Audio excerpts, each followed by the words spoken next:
Happy Tuesday.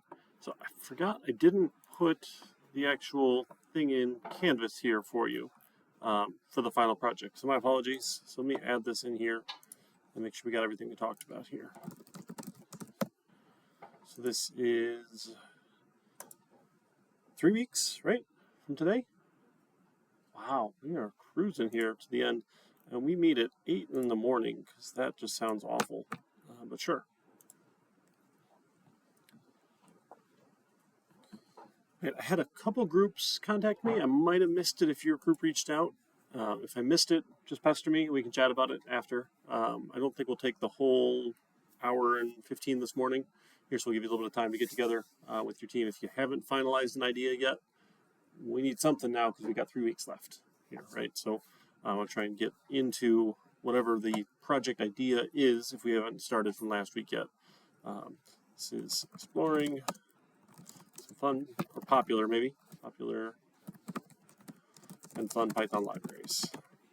So you want to add yourselves to groups, up in the people section. I think, can I add a link to that? I think I can add a link to that. Course navigation, people. Yeah. The people don't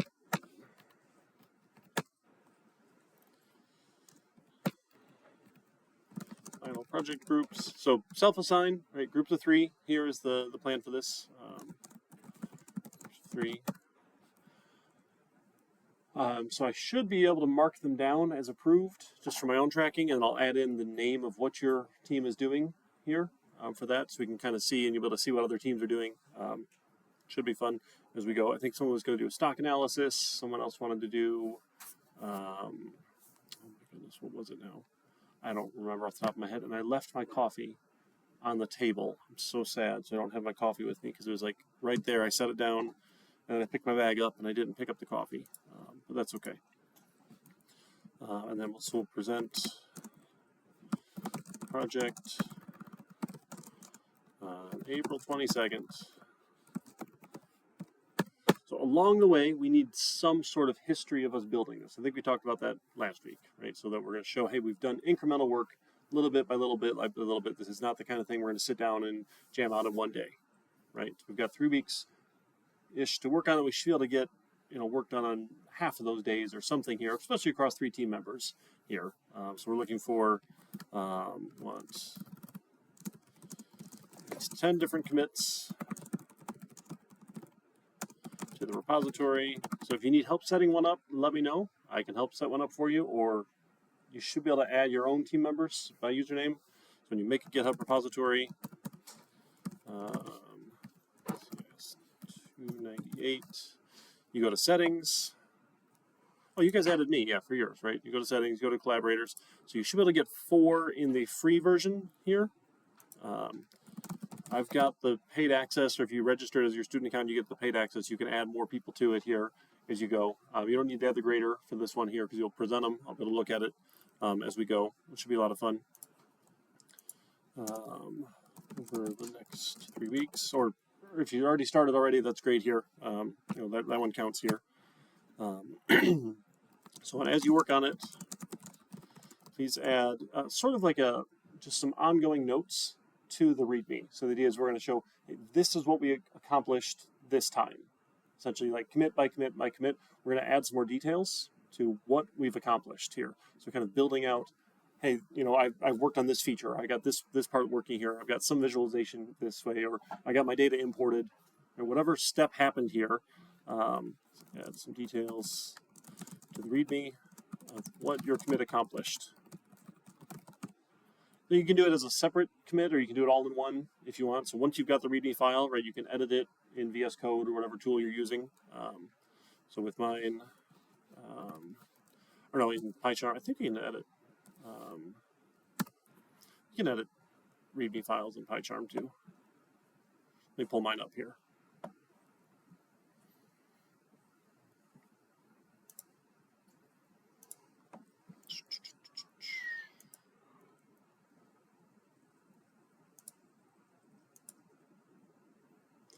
Come on. Oh my goodness. It's so slow.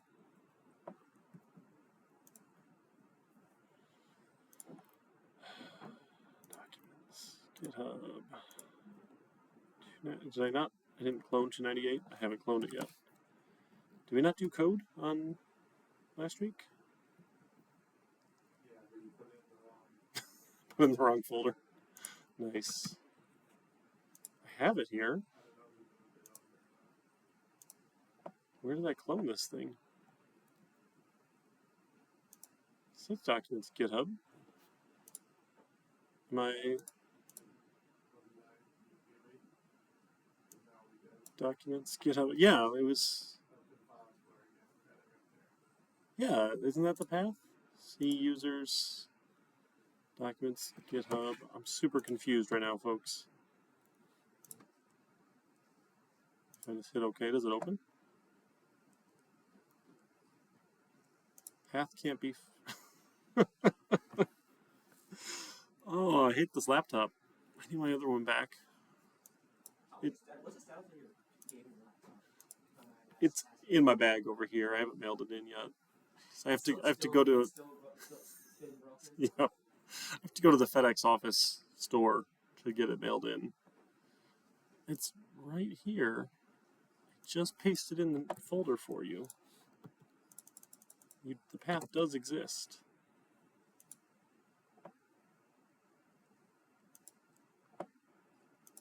What did I open? Nope. Okay, that's just the main GitHub folder. Okay, but it's here. Now PyCharm sees it. I don't know, friends. This is fun. GitHub. All right, it's in the list now. That sure is fun. I don't know what happened there, but okay, we just try again. Anyway, the whole thing to find the README file. We found the README file. You can edit it. Edit. Is this? I don't want preview mode. Editor and preview. Look at that. It even gives us an editor and a preview. Test update. Look at this. So you can add in notes to your README file right from PyCharm. It's beautiful. I don't think screenshots will work the same way because it's not the web browser. It's not going to do all that fancy stuff here. If you have images, you can link them. That's a whole lot of work. It's okay. You don't need to add any of the stuff running because you're going to present it anyway, right? So just some notes. Hey, this is what this commit did here, and you just keep that kind of running history, essentially. So this will show what everybody's done, right? Pretty nice and easy here. And then I've got a group eval here. Let me go grab that one here. School. Group eval. Here, this one is probably do these ones a lot. Add this one to Canvas here in a second. Right. Save, copy. Just throw it on desktop for a second. So there's a group eval form you'll fill out here.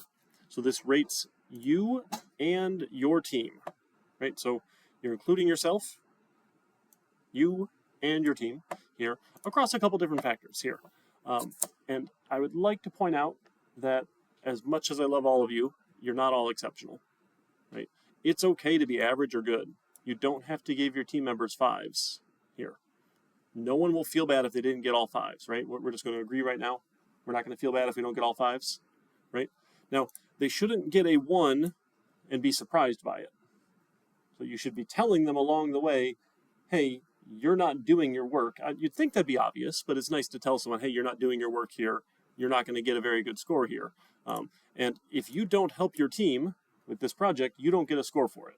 So if the 2 other people on your team said you did absolutely nothing, you never turned in your piece of it here, you don't get points, and without points for this project, you fail the class. Okay? So don't do that, right? Be a decent team member here, right? I get things can happen, but you're still going to contribute, still going to work with your team and be accountable for holding up your end of the project, right? And it's not a massive 10,000-hour project. It's not a senior design project. It's something small you can do in the next 3 weeks here. But we've got 3 people. You each have probably about 10 hours a week to be working on this, based on this being a 3-credit class, right? 9-ish, right? Sure. We'll round down. or I'll try not to round up and give you more work, but over the next 3 weeks, we've got a decent amount of time to work on this thing to get something hopefully fun out the door here. So don't be a 1 here because you will not pass. But it's okay to be average. Don't feel bad if your team gives you 3s. That's perfectly fine. Right? 3s are okay. I am always amazed when groups give everybody in the group's team's rating 5 because the law of statistics says that can't happen. You're not all going to be exceptional, right? Like this is actually exceptional, okay? Right? And then we rate them across a couple different things. How was their work? They gave us crap. They gave us good work. Cool. Were they actually able to problem solve? Right? How was their teamwork? How was their initiative? How was their communication? How was their time management? And an overall score that's the sum of the ones above. It doesn't auto sum. I apologize. It's a Word doc. It's not Excel, but that's fine. I trust you can add up 6 numbers. You've done calculus, right? Because you got this far. So that sort of thing. And then any additional notes here. And then this gives you more descriptions here, which is nice. Like, hey, for initiative, are they looking at new ways? Are they willing to take responsibilities, gain experience, looks for resources and ideas here, anticipates needs and problems? This is the sort of thing, like, if they're doing all of these things, yes, he might be exceptional, okay? But average is okay, right? We're not going to feel bad about it. So we put this out in Canvas here. So this will be part of our evaluation. Let me go add that to files here. Eval. And these shouldn't be a surprise for anybody. So what you can do is just add these to the repository. So every person in your team gets to commit one. Right? Just throw them in. Shouldn't be a surprise. We're not trying to hide anything from people. We're not punishing people by giving them feedback here. This is a good, healthy thing that teams should do. Yeah. For the next few weeks, 10 commits per person or for the whole just for the total team. Yeah. So like, hey, that's only like 3-ish per person. You can't really do a third of a commit, but one of you, I'm sure, can pick up a fourth. Yeah, so it shouldn't be tons here. So then also for each person, please complete the group eval. Let's see if this link works now, right? Link to a file. Course files. Yeah, look at that, it worked. Well, don't forget to score yourself. And commit it to the repository. There we go. All right, so we've got your team's idea, right? So teams of 3, submit your idea to Eric for approval. We're going to present on the 22nd in the morning. Each team 5 minutes, maybe 10 if they really want to talk a lot. But if we've got 20 teams all really wanting to talk a lot, it's going to go super slow. So just a real fast, hey, these are the libraries we looked at. This was the idea of the project. Here's it running. Boom. 5 minutes. We get each team in and out. It goes pretty quick here, which is nice. So showing some history, making sure you actually start early here. And then this also helps avoid people copy-pasting projects from chatbots where they just ask for it at the last minute, paste the whole thing in. I've written a lot of code over the last bunch of years here, and it's extremely rare, and I think I've demonstrated that it works the first time, right? And usually I have to go back and edit things, and lines will change in the middle here. So if your commit history is only ever green, new lines added, new lines added, new lines added, and nothing ever changes, that's also really obvious. You're just copy-pasting from somewhere else, because nobody writes code like that, right? Just right up. I'm not stupid. I get these sort of things, and I know how some of them work at least here. So, if there's only ever green commits, that's a pretty big flag there. That something is fishy. So just, you're doing some of your own work. Use the chatbots. That's fine. Cite your source. Hey, it helped me with this piece. I'm totally cool with that. But you have to do your own effort too, right? You have to add in your own original work here. Then the group evals, we got that, we got the history, so we got a place to put this here, and then we're just going to submit the URL of our repository. Then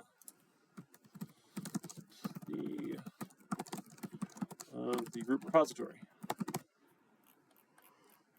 All right, I think that's everything we talked about. And then those last little details, just keeping that little history in the README file. Like, hey, this is what we worked on. Right? They're also really fun. You can be as fun with these as you want here. Like here's you can add a little checkbox for items here. Here's task 1. So you can add a little. How do you get new lines? They're obnoxious. It's 2 spaces. Markdown files are a little weird here. You get used to them after a while. So 2 spaces after a line gives you a new line, versus 2 different new lines breaks it up even more. The whole thing is just a little wonky here, but that's okay. So if you want, you can go through and say, hey, like, let's plan out what are all the different things we need to accomplish here. And if you leave these little squares here, the square bases, like our little index notation here, you can actually go check these off, which is really fun and satisfying here. So let me just go make a silly commit here. I don't think I need any of that stuff. I'm just going to do just the README file, README test here. And let's go view that on GitHub.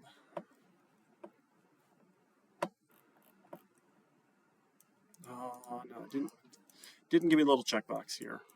There's a way to make it, but that's fine. Just some little, like if you want to make a list of things to do, great. And you can even assign them to people.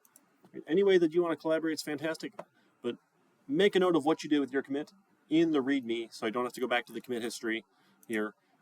You can use those long form pieces of the commits, but then you have to go look at the commit and you click on it, and then you have to go look at all the details of it, and that's just a little bit slower.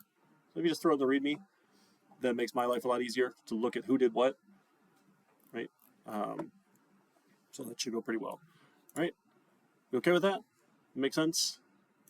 Awesome. So if again, I'll check with some groups after today. We're not going to go the whole time. We're going to look at, I think it's pronounced django. I don't actually know how people pronounce it here because I've only ever read it. Just Django? You don't say the D? Really? I didn't know there was a movie. So it's what I get for only ever reading things here. So we're going to build a web app, basic-ish here. Again, I'm just going to show you, hey, here's a cool library out here. We'll do a little demo of it here. Really just Django? I've never ever even watched a YouTube on this before. I've only ever read the website. So, oh wow, is that clear in Wikipedia when you search it, to say how it's pronounced? It is. Oh wow, I've never read the Wikipedia page for it before. Okay, well now you know I'm terrible at saying names. So I also mispronounced Hermione's name the entire time I read the Harry Potter books as a kid, because I'm old enough that I could read the books before the movies were out. So that sort of thing happens all the time. What did you used to say? Oh my goodness. I think I mixed up the O and the A. I forget. It wasn't Hermione. There was less sounds than that in my head when I read it. So okay, let's start up a new project here. Let's see if we can't get this working here. Look, there's even an option for it in PyCharm. How cool is that? It stopped. Nope, it's not cool. It froze. It was going to be really cool. I broke PyCharm.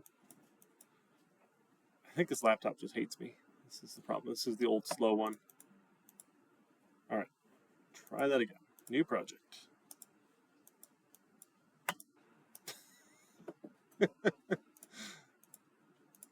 Oh, okay. So I can change this if I don't pick that. Okay, sure. 298. Enter 20. 25. Web demo. Try it and see.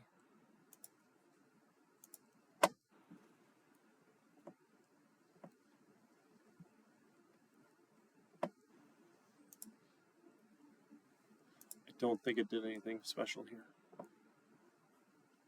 That's okay. So, all sorts of fun stuff. The getting started actually works out pretty well here. You can even try the tutorial. I love it. Now, we can go install the module. So you can go through and use all of their cool tools. which are really nice. It's going to work a little different, though, than like trying to build it out in PyCharm. But that's okay. We should be able to have some fun. So we can go and see if it's installed or not, or we can go install it here. Yet with our virtual environments here, it will keep it installed kind of separately. For our purposes, it's usually pretty good here. This one's probably pretty safe to have installed here.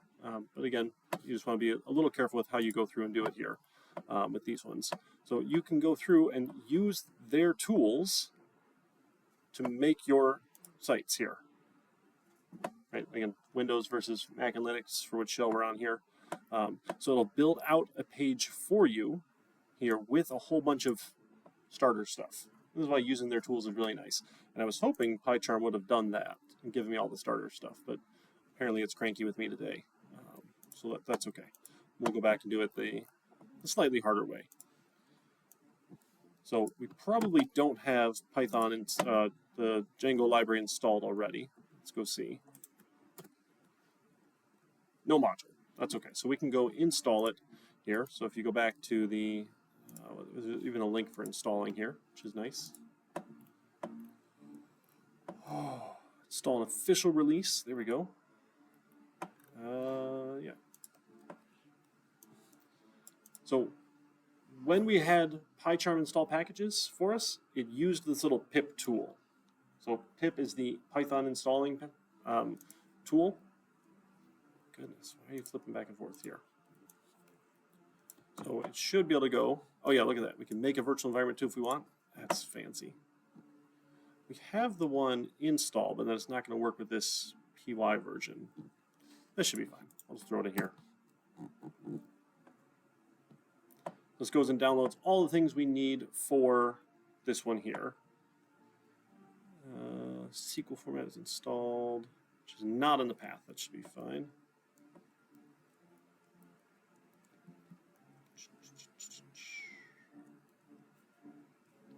Just waiting. Okay, cool. So we got that installed. So now that should recognize, hey, we've got our version here of it installed. Hey, 517. Cool. So we should be able to go through. Now we want to make our direct. Now we've got a project, so hopefully that one works here. But let's follow along. So I'm going to go into my folder. Let's bring back memories. You guys did this in CIS 200, right? You did your little terminal project lab. Actually, super helpful and useful here to be familiar with the terminal. So I want documents and GitHub and CIS 298. There we go. So we can make a directory for the Django tutorial. Right-click is paste in Windows Terminal. It's fantastic. And then we can go and create our project.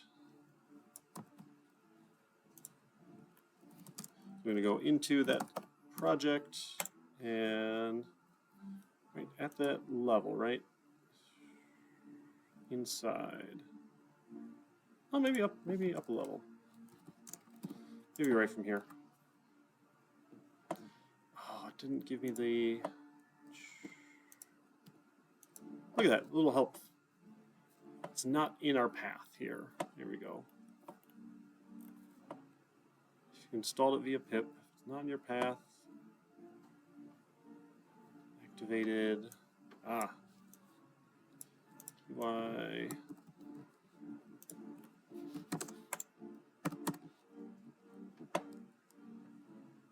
Core commands. Yeah, available commands. Cool. We've got it.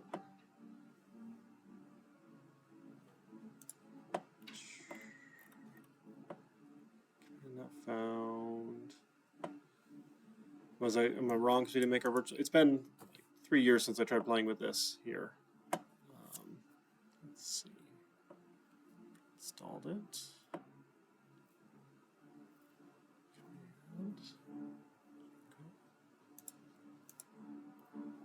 Yeah.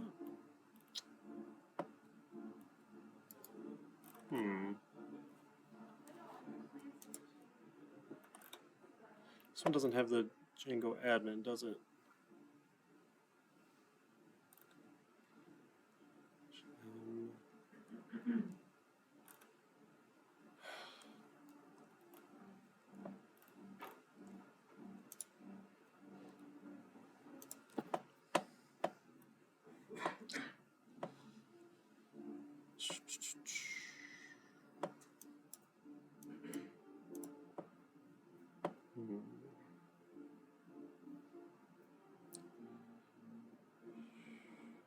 try. Maybe I guess we try it then for the virtual environment.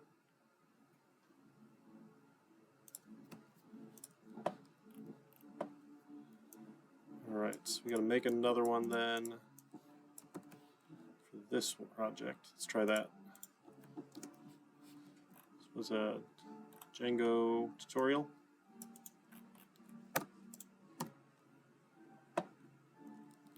Oh, PY.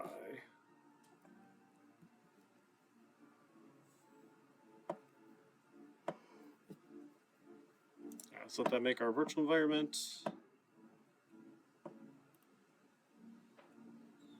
And then activate. Okay, there we go. Scripts and activate. Scripts, activate.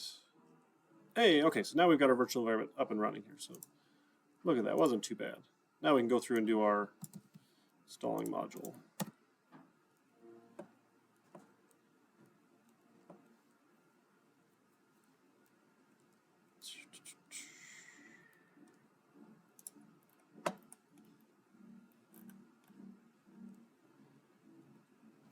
Install. All right, then we'll come back here and try it.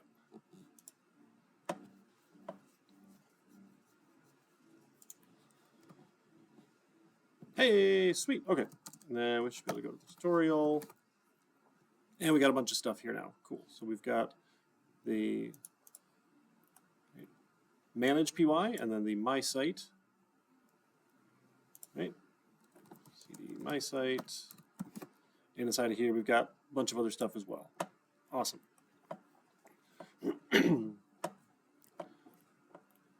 So to actually run our server then, we run the manage PY with run server. Let's give it a shot. Oops, up a level here. Oops, one paste, not two.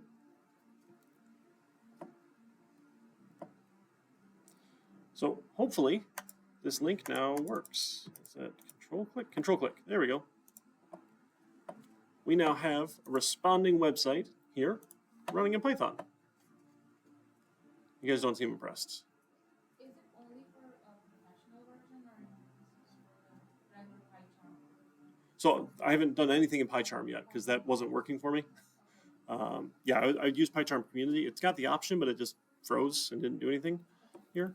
So this is, it's got us started, you know, slightly the hard way here. It wasn't too bad here with a couple steps as we go. And we can see this is like the log of what's happening behind the scenes here. So this is the actual web server running here, and this is the browser itself here. So this 127.0.0.1, that's my computer's local address here. If it's been a while since you did any networking stuff, that's us. And then we're running on port 8000 right now, so it's not port 80, it's not the main web server port here. It's okay, it's a nice development port here. Keeps things nice and easy for us. So I can navigate to, here's my web server. Again, it's just their little getting started page here. But got us up and running here. We got our checks working here. Got to the web browser. Then if we want to go and make an actual program here, we can go through and run our actual app here behind the scenes then, right? So different idea with projects and apps, right? We run separate apps kind of within this one here. So let's go back. We'll kill this one. So Control C kills that one. And we'll run our start app polls. Did that one start for us? Maybe it did. And then that will make our directory here for a polls app. So we should have in here then now polls. So if we go look at that one here, we'll see, hey, there's its own set of everything inside of it. So there's an app inside of this one here then. So we can go through and set up our code inside of here. So let's go back to PyCharm and go edit this one.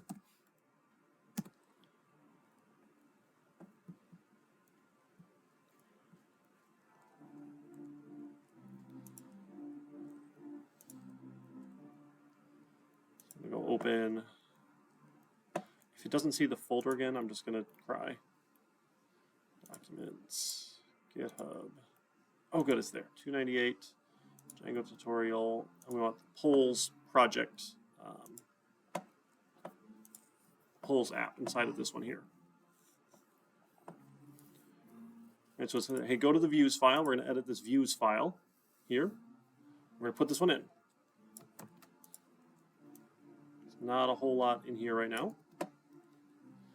Yeah, to configure our interpreter. That's fine. Actually, we don't even know. Yeah, we need that one here. We've got our virtual environment here. Select an existing 298 Django tutorial. And this one, isn't this where we put the virtual environment? Oops. Yeah, we put it in there, didn't we? Django tutorial. Where did it go? That one should be the virtual environment. Doesn't see it. That one okay? No. Probably at the wrong level. It's fine. All right. So with Django, here everything is going to be very based on convention. So there's all sorts of conventions we're going to follow to make these things just work. So it's looking for this index function here. And if we give it an index function, it will then respond. It'll have a response when we go to the polls page here. So we're going to go and add in this list and say, hey, if I go to whatever path here, I want to use this views index here, and I want to give it the name of index here. So we map it to, this is where it's going to show up here. So in our URLs Python file, we add in a mapping to our functions here. That was the URLs, where did that one go? Oh my goodness. Polls, URLs. Do I not see a URLs? Okay, I can go add one here, that's fine. PY. So we're going to take all the views and we're going to map to that here the index one. Now we should have URLs. Then we have to set up our sites so that we can actually get to that site here.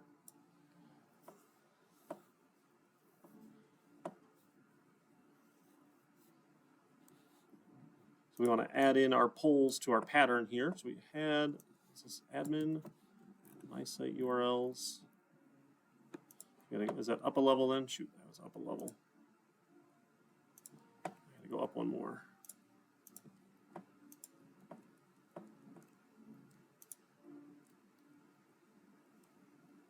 My site URLs. Here we go. Oh, good. Okay, I had the hidden import there already. Nice. I don't need that one then. We're going to add in a mapping, say, hey, here's my polls app that we're making here. And we're going to use this polls URLs bit here to do all the mappings for this one inside of polls itself.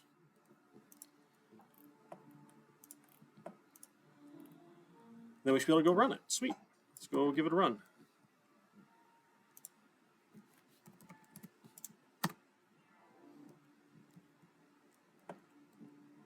Right, sweet. And then should have now a polls URL that responds. So this /polls app, the URL we added here now, is responding here based on that view Python file we gave it. So like sets up this whole mapping. How do we get from the main web server to the particular app we started here? What does that look like?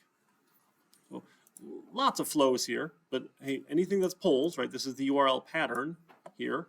Anything that has polls in the URL, we're going to use the polls URL mapping to go say, okay, what should we give them when they come here? So in polls, we go to URLs, it says, hey, if they just go here, let's give them the views index. Here's the index function here. So when we go to our views index, it goes and adds this in. And this is just the main location here. This is just a hello world, right? We're at our polls index. This is the main location. Index is sort of like the base path here. Nothing super fancy in there at the point. Then you go on and add more things. Connecting to a database is lots of fun here. That's more than we want to do for a little demo here. But mapping this out to now my web app can talk to a database here, more than SQLite, like an actual relational database somewhere. Gets to be a lot of fun. We can add those in and get them all set up. You can build out a really quick mapping and connection between those two. Build out a lot of fun here. It doesn't take too long, but again, a little longer we want to spend today. We want to have some time for you guys to work with your groups here. We'll set up all of our actual polls behind the scenes in the database. Right here, you got questions, your choices here. We're going to set all these up here.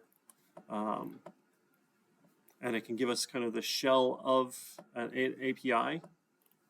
So we can set it up to say, hey, these are the different things that I want here. So my question, then here's the question text, here's my choice text. So we're building classes that wrap around all the stuff we're putting in the database. So we can interact with them pretty nicely here. So you can figure out the publish date within the last year or within the last day here, right? Days -1.